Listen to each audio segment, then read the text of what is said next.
The stars had always looked peaceful from Earth, but beyond those tiny lights, war was coming, one that no human had ever imagined. For centuries, humanity had reached for the stars with hope, not fear. They built colonies, traded with alien species, and believed that peace could exist among worlds. But peace was only a dream. The Krael Empire arrived without warning. They came like a storm, dark ships blocking the skies, silent until the first orbital strike hit the colony world of Epsilon 3. The ground burned, and entire cities vanished in fire. Humanity, still young among the stars, was not ready for what they faced. The Krael were known across the galaxy as apex predators. They conquered planets not for resources, but for the thrill of the hunt. To them, weaker species were sport, prey to be tested and destroyed. They never met anyone who could stand against them. Until now, on the edge of Epsilon 3, a small outpost survived the first attack. Inside, Captain Mason Reeves watched the sky through shattered glass. The burning horizon reflected in his eyes. His communications were down, most of his unit was gone, and the Krael were approaching fast. But Mason was not the kind of man who surrendered. He moved between the injured soldiers, checking weapons, patching wounds, and gathering what little they had left. The base was quiet now, except for the distant sound of engines and the rumble of alien footsteps closing in. They had minutes, maybe less. "Sir," a young private said, her voice trembling, "they're coming again. Heavy units this time." Mason looked at her, his voice calm. "Then we make them remember who we are." Outside, the night turned red as the Krael advanced, towering creatures covered in thick armor, their claws slicing through steel like paper. They believed humans would break easily. But as they reached the ruins, the first human trap exploded beneath them. Mines lit up the darkness, sending molten fire through alien ranks. The Krael screamed, their roars echoing across the hills. Mason and his team opened fire. Plasma bolts cut through the smoke, guided by human hands that refused to die quietly. Each soldier knew this might be their last stand, but not one stepped back. In orbit, the Krael commander watched from his warship, amused. "Primitive weapons," he growled. "They fight like animals. But even animals fight hardest when cornered." Within minutes, his scanner showed something unexpected. Human ground troops moving in coordinated patterns, striking with precision. They weren't just shooting wildly. They were adapting. Human soldiers, outnumbered and outgunned, fought with desperation and intelligence. They used terrain, shadows, and timing to strike. The Krael expected panic. Instead, they met strategy. At dawn, smoke covered the battlefield. The Krael had taken the outpost, but not easily. Hundreds of their kind lay broken among the rocks. For the first time in a century, they faced losses that could not be ignored. From the wreckage, a lone human drone rose into the sky, transmitting data back to the fleet. Every word Mason said was recorded before the final explosion took him and his team. "Tell them we're not prey," his message said. "Tell them humanity fights back." The transmission spread through human space like wildfire. Worlds that once feared the Krael now burned with anger and unity. Scientists, soldiers, and civilians came together in secret stations, building new weapons, studying Krael tactics, and preparing for what was coming next. The galaxy had called humans fragile. But the Krael had made a mistake. They had awakened something ancient in the human spirit, the will to survive at any cost. In the silent void of space, deep within the ruins of the human colony, sensors flickered.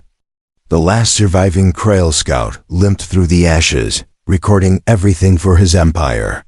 His armor was cracked, his breathing harsh. Before his signal faded, he whispered a message in his native tongue. "They are not prey. They are hunters." And with that, the galaxy's most feared predators realized a terrible truth. Humanity was no longer running. They were preparing. The message from Captain Mason spread across every human colony like a spark in dry grass. For the first time in decades, all factions, corporations, and even rival nations stood together. Humanity had been attacked, humiliated, and hunted, but now they were angry. And when humans were angry, they became something else entirely. Admiral Serena Holt stood before the Council of War, her voice steady. "We cannot fight them in numbers," she said. "But we can fight them in ways they do not understand. They believe strength wins wars. Let's teach them that intelligence wins wars." Plans were drawn, secret labs were opened, and every scientist who had ever worked on alien tech was called in. The Krael had better ships, armor, and weapons, but humans had creativity. They learned how to bend technology, how to make impossible things work with limited resources. Weeks later, Operation Phoenix began. The first move was small. Human stealth ships, tiny compared to Krael destroyers, slipped through asteroid fields near the front lines. Their mission was not to attack but to listen, to understand how the Krael thought, how they moved, and what they feared. Humans were hunters now, studying their prey. On a remote moon, Sergeant Cole Ramirez led a team of recon soldiers through the dark canyons. The air was filled with static from alien machines. The Krael had built a base here, believing no one would dare approach. But humans had learned to move unseen. Cole crouched behind a rock, whispering, marking heat signatures. 3 patrols moving east. "They don't know we're here." His second, a calm sniper named Harper, replied softly, "Let's keep it that way." They slipped past the patrols, placing small black devices along the alien power lines. The Krael used plasma cores to power their shields, something humans couldn't destroy directly. But those little devices weren't bombs. They were code injectors, designed by human engineers who had spent sleepless nights studying alien signals. Once activated, they would spread like a virus through the Krael network, turning their own systems against them. Cole pressed a button. A soft pulse of blue light rippled through the cables, and the alien lights flickered. "Signals live," he said. "Time to disappear." Hours later, in orbit, the Krael command ship started to malfunction. Shields flickered, sensors shut down, and their targeting systems went blind. Confused officers shouted orders, but their own systems were betraying them. And then came the second human strike from hyperspace. Small fighter ships appeared, human-made, but modified with stolen alien engines. They were fast, unpredictable, and deadly. They hit and vanished before the Krael could react, like ghosts in the void. The humans didn't fight fair, and that terrified the Krael. Across the galaxy, more reports came in. Supply ships destroyed, weapon depots stolen, communication lines jammed. The Krael were used to hunting creatures that ran. But humans were everywhere, silent, clever, and angry. Back on Earth, Admiral Serena watched the live feeds. "Phase 2 is complete," her officer said. "They still think we're hiding." "Good," Serena replied. "Let them believe that. The more they underestimate us, the faster they fall." On the Krael homeworld, the Supreme Hunter roared in fury. "How can this be?" He shouted. "They are weak. They have no empire, no fleets." His war advisor lowered his eyes. "They fight differently. They adapt faster than any species we've seen." The Supreme Hunter's claws scraped the metal floor. "Then we burn every world they touch. No survivors." But it was already too late. Humans had learned to predict their moves. Every time the Krael attacked, the humans were waiting, ambushes, traps, and false signals that turned battles into chaos. The once glorious apex predators found themselves losing to a species they had called primitive. On the barren planet of Vornak, a small squad of Krael soldiers marched through the ruins of a destroyed city. The air smelled of smoke and metal. One of them growled, "This world was empty. Why fight for it?" A voice echoed from the shadows. "We're not fighting for this world," it said, calm and human. Before the Krael could react, the ground exploded. Hidden charges turned the streets into fire. When the dust settled, human soldiers emerged from the ruins, armored, silent, and unbroken. The leader of the human squad stepped forward. "You call us prey," he said through his gums. "But you forgot one thing: predators evolve." The Krael fell one by one, their superior strength useless against human precision and teamwork. When the last alien hit the ground, the human commander looked at the sky, knowing the message was clear. Humanity was no longer a target. Humanity was a threat. In the days that followed, Krael ships began retreating from human space. The unthinkable had happened. The hunters were running. But this was only the beginning. Humanity had proven they could fight back. Now they planned to take the war to the stars. The silence after the first victories felt strange.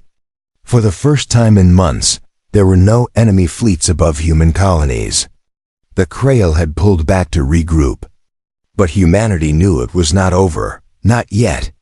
It was only the calm before a greater storm. Admiral Serena Holt stood in the command room aboard the battleship Vanguard. Around her, screens glowed with maps of alien space. She had been planning this moment for weeks. "We have always fought on the defensive," she said to her officers. "Now we take the fight to them." The plan was simple and dangerous. Strike deep into Krael territory, destroy their shipyards, and make them fear what they once hunted.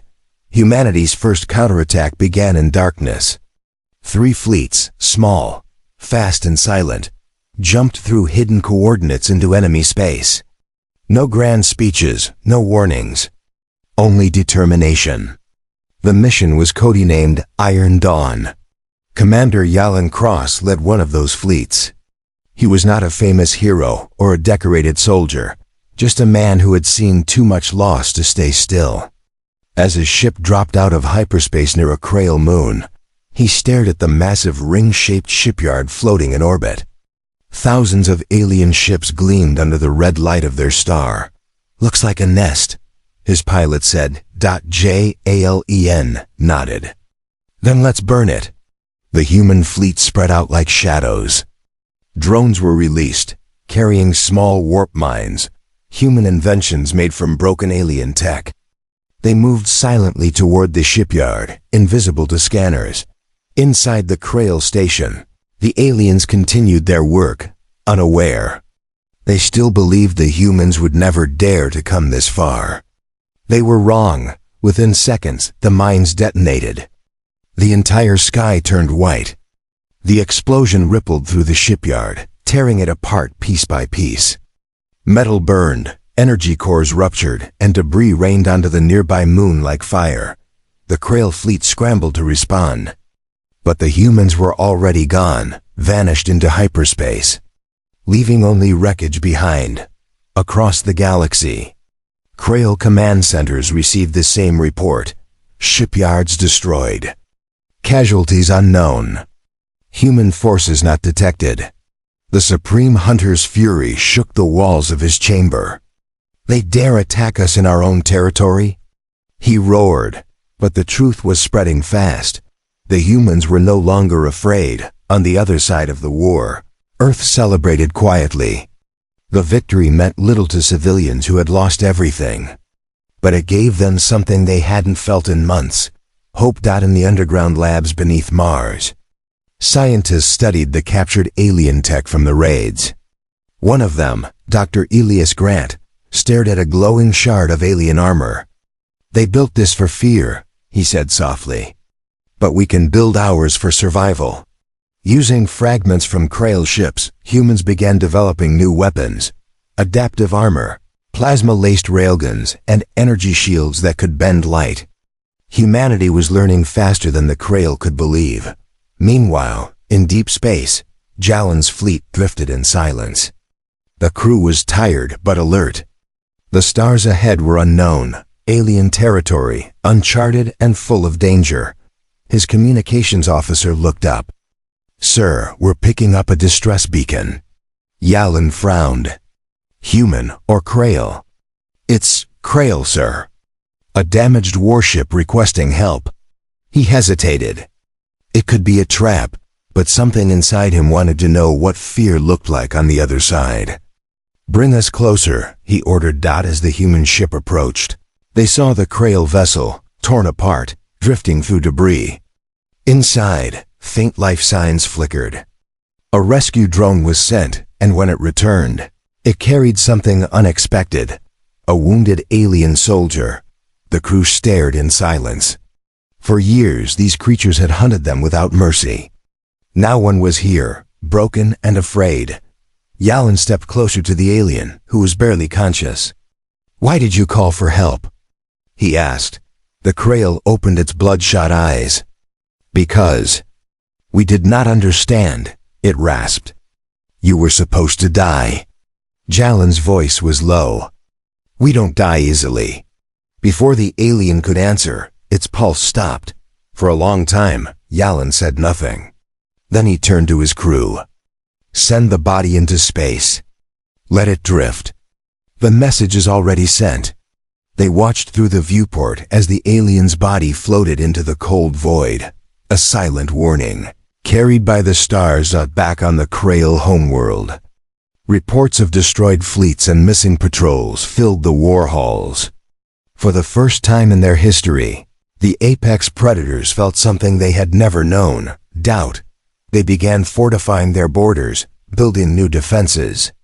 But deep inside, they understood the truth. The humans had changed the rules of war.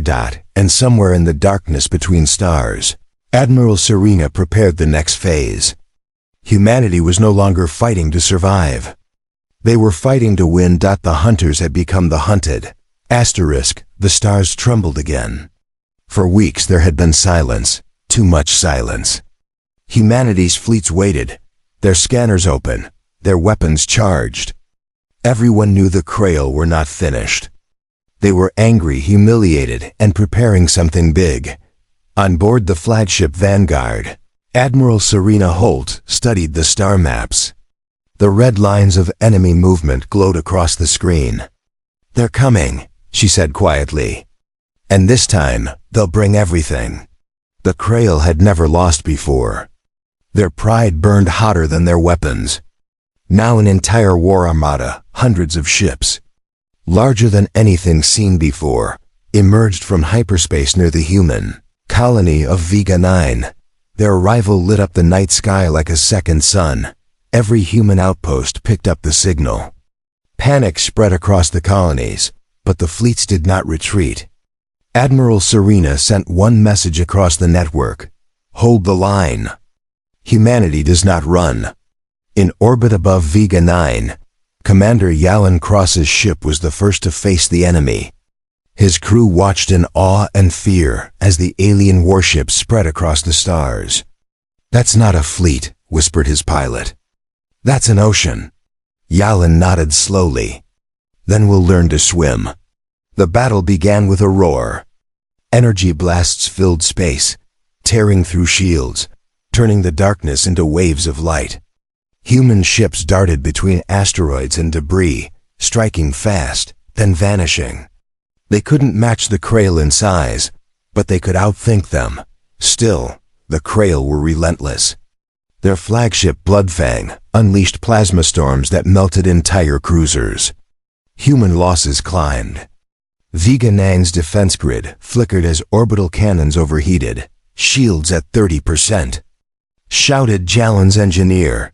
"Divert power from engines," Yalin ordered. "We stay alive long enough for the trap." Because this time, humanity had prepared a surprise. Deep below the colony surface, scientists had installed a prototype weapon, a gravitational pulse generator. It could twist space for a few seconds, just enough to drag enemy ships out of formation. As the Krael advanced, Admiral Serena gave the order. "Activate the pulse." The planet's core rumbled. A surge of blue energy exploded upward, invisible but powerful. Krael ships suddenly lost control, spinning out of orbit, colliding with each other like falling stars. The shockwave tore through their lines. Jalen's crew cheered. "It's working." "Not yet," Yalin warned. "They'll adapt." And he was right. The Krael commander aboard the Bloodfang growled orders in his guttural voice. Regain formation. Fire everything. Crush them. The next volley hit harder than before. Human ships broke apart one by one. The space around Vega 9 turned into a graveyard of fire and steel.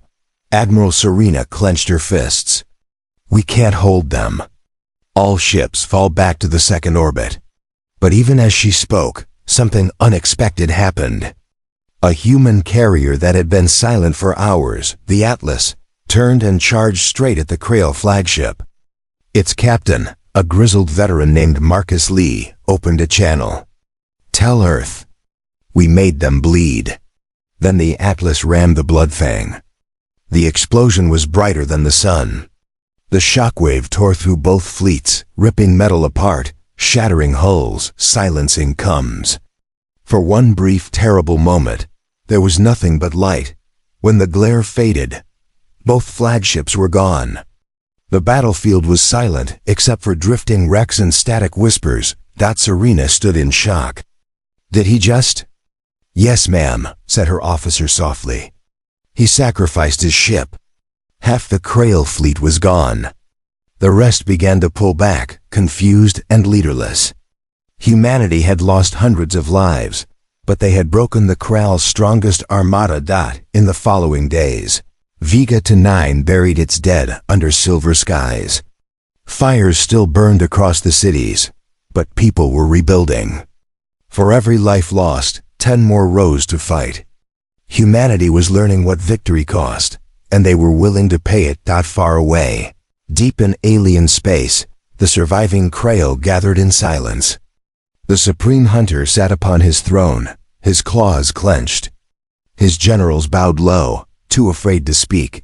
Finally he said, "They are not like others. They fight with madness. They do not stop." One general hissed, "Then we must destroy their world." The Supreme Hunter nodded slowly. "Prepare the final strike. We end this with fire." And so as humanity rebuilt, the Krael began to form a plan that would shake the galaxy. A plan to strike at Earth itself, back on the vanguard. Admiral Serena received the first warning, a strange signal from Deep Space Ancient. Coded and filled with coordinates that pointed home. She stared at the screen. They're coming for Earth. Every officer in the room went silent. The war that had started on a faraway colony was now coming to humanity's cradle, the blue planet that gave them life. Serena looked out the viewport at the distant stars. "Then we'll show them," she whispered. "We'll show them what home means to us." The next battle would decide everything.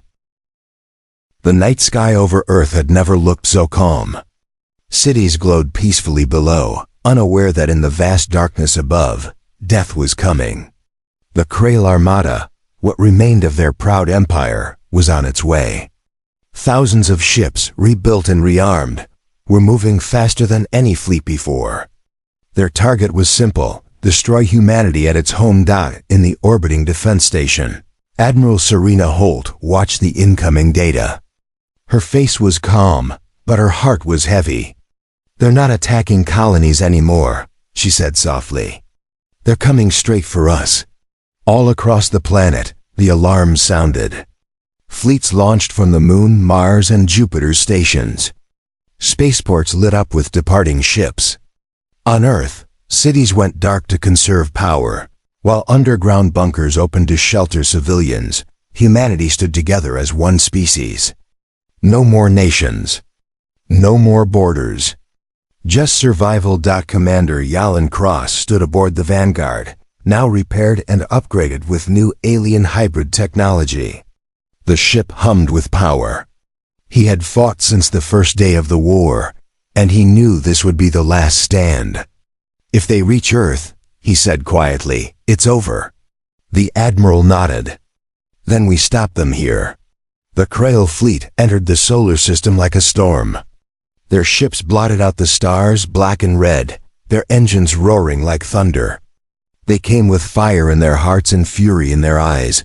The first shots hit Neptune's orbit. Human scouts vanished instantly. But behind every loss was a lesson. The human fleets fell back carefully, drawing the Krael closer. Just as planned. At the edge of Mars' orbit, the trap was waiting. Dr. Elias Grant's invention, the solar lance, had been hidden for weeks. Built secretly using technology stolen from the Krael themselves.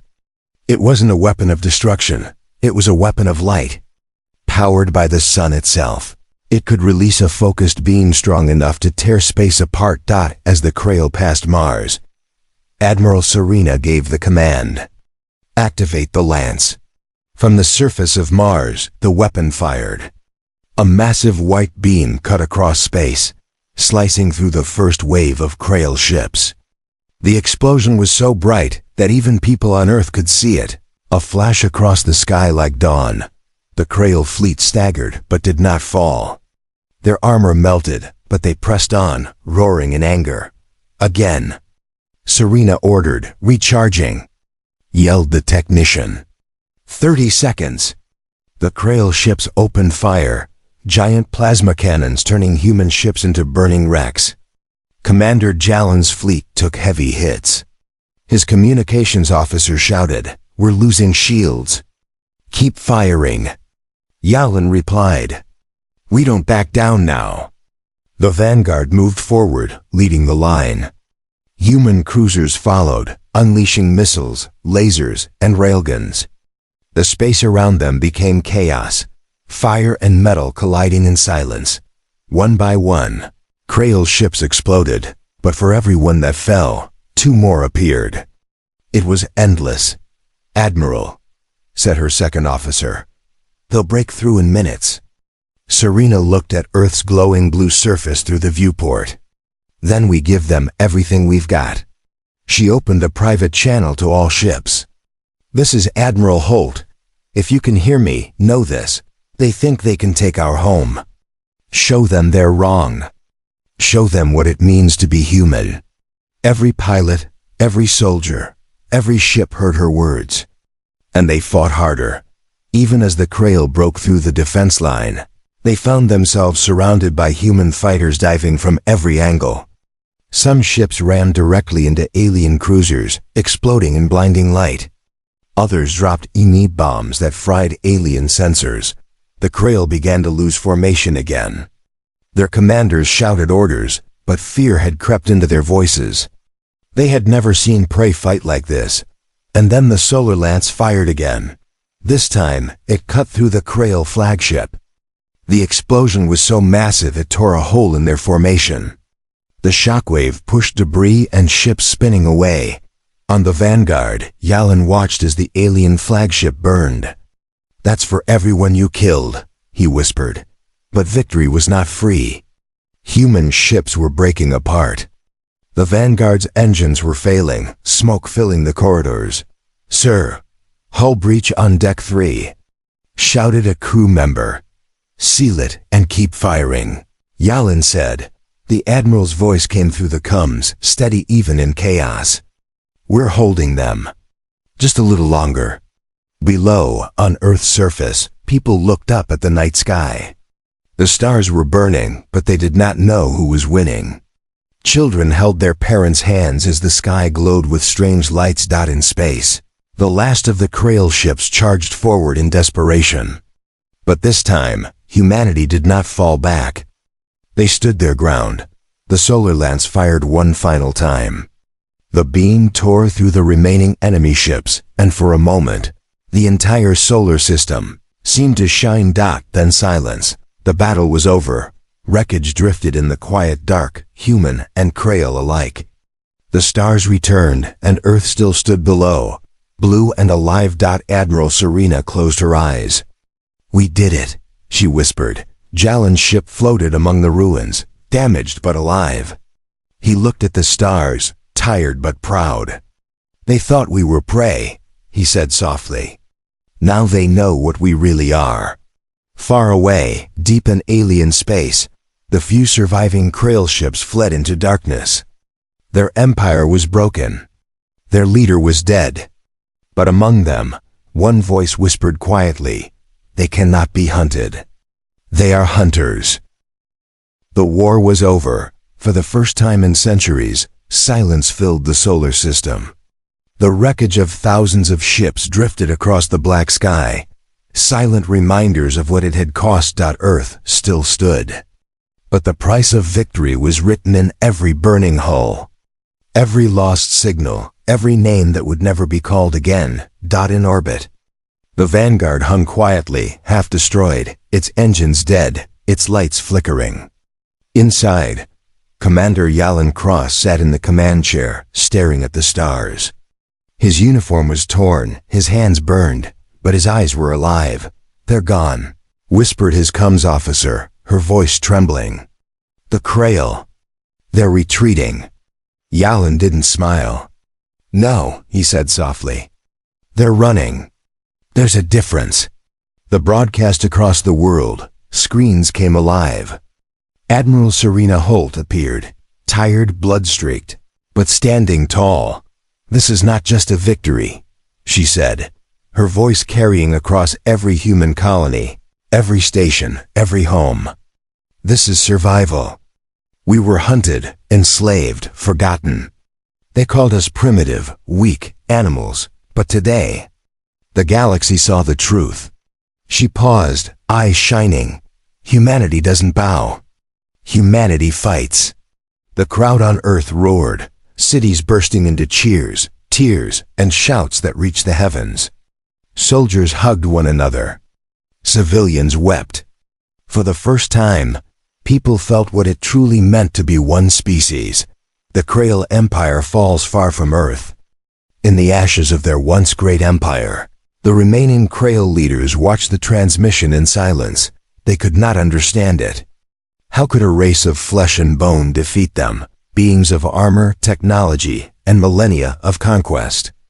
Their archives were filled with data, power levels, ship counts, strategies, but none of it explained why the humans had won. Until one old Krael scholar spoke quietly. "They don't fight for conquest," he said. "They fight for each other. That's something we never understood." The Krael Council fell silent. Their pride, once a blazing star, had dimmed to embers. Their species had been the galaxy's apex predators until humanity showed them what real predators looked like. After the war months passed, space was quieter now. Human fleets patrolled the stars once ruled by the Krael. The ruins of alien cities floated in silence, slowly being reclaimed by human explorers. Commander Yalan Cross was offered a seat in the new Galactic Council, a gathering of liberated species united under human protection. But he refused. He preferred the stars. On the deck of the rebuilt Vanguard 2, Yalan looked out at the vastness before him. "We used to look up at the sky and dream of finding friends out there," he said softly. "Instead, we found monsters, and then we became the thing that monsters fear." Beside him, Dr. Elias Grant smiled faintly. "You think that's a bad thing?" Yalan shook his head. "No, but I hope it's not the only thing we become." A new dawn on Earth. Children were learning about the war of extinction in schools. Statues were built, not of heroes, but of unity. One of them stood in New London, carved from melted ship metal. It read, "They tried to erase us.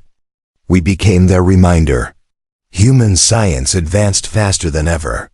The fusion of alien technology and human creativity birthed new ships, new medicine, and new dreams. Colonies expanded to systems once claimed by the Krael, but among the stars, whispers grew. Other alien species, the silent observers who had once hidden from both humans and Krael, began sending messages. Some were peaceful. Others were not. The universe had taken notice. Humanity was no longer invisible. They were the new power, unpredictable, dangerous, and united. And every corner of the galaxy was asking the same question. What will the humans do next? The message 1 year after the war, a deep space signal reached Earth. It wasn't from any known race. The message was simple, only 3 words, translated from a dying dialect once spoken by the Krael. "We remember you." No one knew if it was a warning, a promise, or a cry for help. But humanity was ready either way. Admiral Serena looked out from the orbital defense station, her reflection against the Earth below. "Whatever comes next," she whispered, "we face it together." The stars shimmered quietly, as if listening. Epilogue: Apex reborn decades later. Historians would write about that war, calling it the day the Apex fell. But among humans, it was remembered differently. It wasn't the day the Krael died. It was the day humanity rose, when the galaxy learned that the most dangerous species wasn't the one with claws, fangs, or armor. It was the one that built hope out of ashes, courage out of fear, and victory out of extinction. And somewhere, far beyond the edge of the known universe, a new fleet was being built, not for war, but for exploration. Their mission: to find life, and make sure it never forgets who humans are. Because now the galaxy had a new name for them, whispered in fear and respect alike: the Apex.